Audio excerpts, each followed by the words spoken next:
Greetings everyone, and welcome to part 3 of the big premiere DVD and Blu-ray update in the new place. Today we take a look at, we took a look at the DVDs I got the other day. Well, let's take a look at the Blu-ray I picked up the other day. And it's a pretty darn good one. Let's take a look today on the Multimedia Chronicles.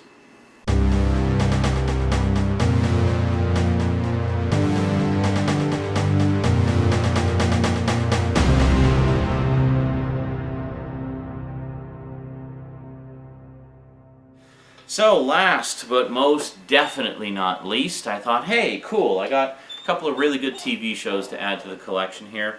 I should get a really good movie to add to the collection too, preferably on Blu-ray. So I spent quite a time perusing the Blu-ray section. There was quite a bit of good new stuff there that I wouldn't mind picking up, but you know, I really only had enough money left over for one thing by this point, so I wanted it to be something special. And I apologize that my chair is squeaking so much. Yeah, anyway. I will get a new chair at some point. Maybe I'll pull over the easy chair next time. We won't be using this squeaky office chair.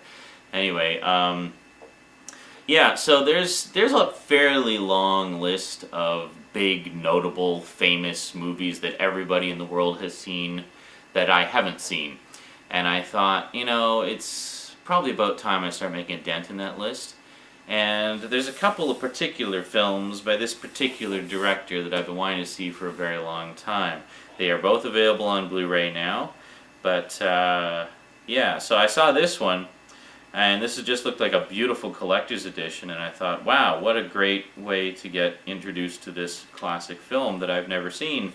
I am, of course, talking about Martin Scorsese's classic movie, Taxi Driver, with Robert De Niro.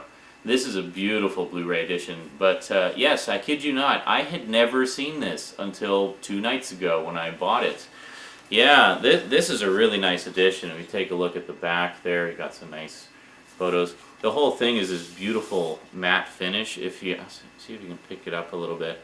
Yeah, it's hard to, you can sort of see that it's like a matte finish, and then just the title here. Not even Robert De Niro's name, I don't think.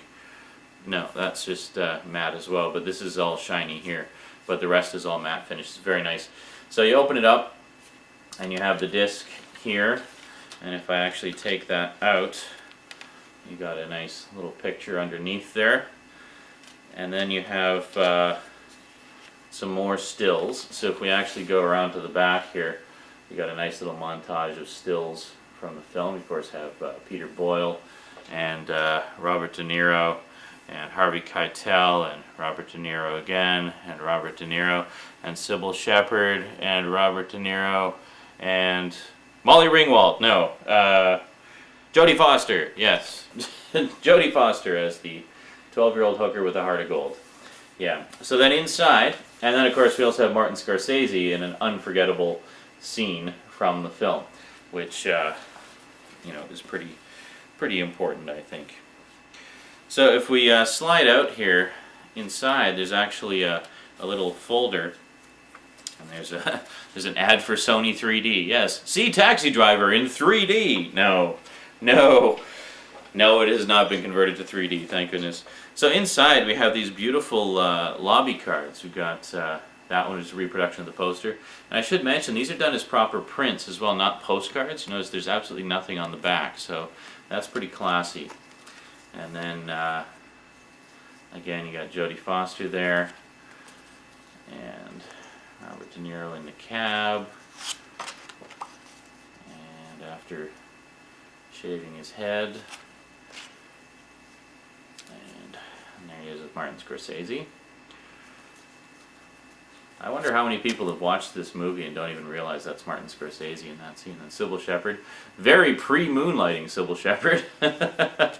Yeah, she was quite a looker back then, I gotta say. And you got Harvey Keitel as the pimp, and Robert De Niro there. Harvey Keitel at his grungy, sleazy best. And there you go. Are you talking to me? If you ever wondered where Are You Talking to Me came from, it came from this one. And there again. There's a lot of cards here. Yeah. Oh yeah, and this is a good shot right there. Yeah, Travis loves his guns. And I won't actually show you these last two pictures because, well, A, they're a little bit gruesome, and B, they might blow the movie if you haven't seen it. So, yeah. You'll just have to see it for yourself. But yeah, in terms of quality and everything, I mean, as near as I could tell on my beautiful, massive 21.5-inch monitor, it looked fantastic to me. I noticed no flaws. The beautiful Bernard Herrmann score was obviously remastered in, I'm assuming in 5.1. I don't know, I was only listening with headphones. But it sounded fantastic. I mean, really a lot of oomph to it. Let me see if I can find the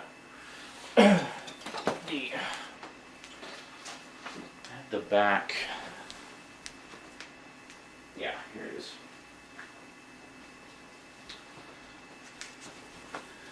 I made sure to hold on to the back paper here. Now, when it was in the package, I should mention, it was folded over like that. So the good old Blu-ray bar that I know Disc Junkie hates, and then all the contents listed on the back. However, this was just held on with some crappy glue, which fortunately came off, and then you don't have the annoying Blu-ray bar that I know a lot of collectors hate on the actual case. And then you just have the sheet of paper here, which you can keep or discard if you want. Wait for time.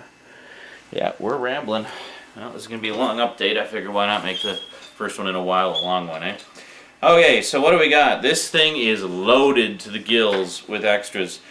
We have, oh, in terms of audio options, we've got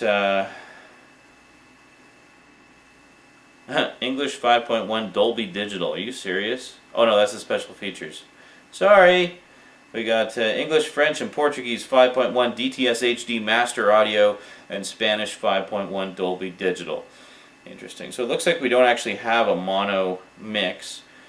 But why would you want to hear that beautiful Bernard Herrmann music in mono anyway?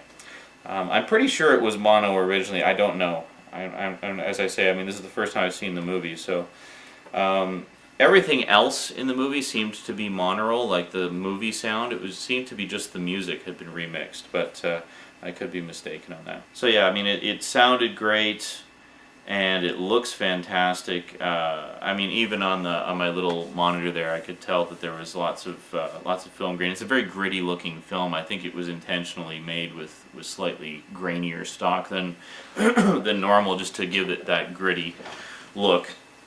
And I know that Martin Scorsese is a lover of film grain. In fact, when he's gone on record talking about what he likes about Blu-ray, is that Blu-ray has a very film-like look to it, where you can actually see the film grain, and that's one of the things he likes about it.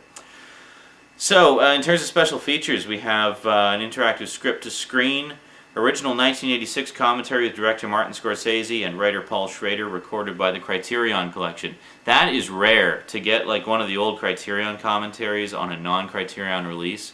Yeah, Sony obviously pulled out some of the stops for this one and called in a few favors to get that one on there. So it's great that they included that, because that was, I haven't listened to the commentary yet, but I know that I've listened to a lot of other Criterion commentaries from my Laserdisc days, and they do some good stuff. So that's great that they actually have that on there.